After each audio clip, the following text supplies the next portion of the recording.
Hello po mga kabayan, ganito po magbalot ng samusa. Una po, tupiin niyo po muna ng ganyan. Lagyan niyo po ng flour na may tubig. Tupiin niyo po ulit pa ganito.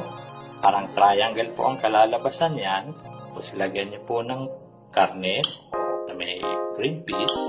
Huwag niyo lang masyadong punuin. Tapos lagyan niyo po ulit ng flour na may tubig. Tupiin niyo po na parang triangle. Tapos lagyan niyo po ulit ng paste. So, ito po ang itsura po ng samusa.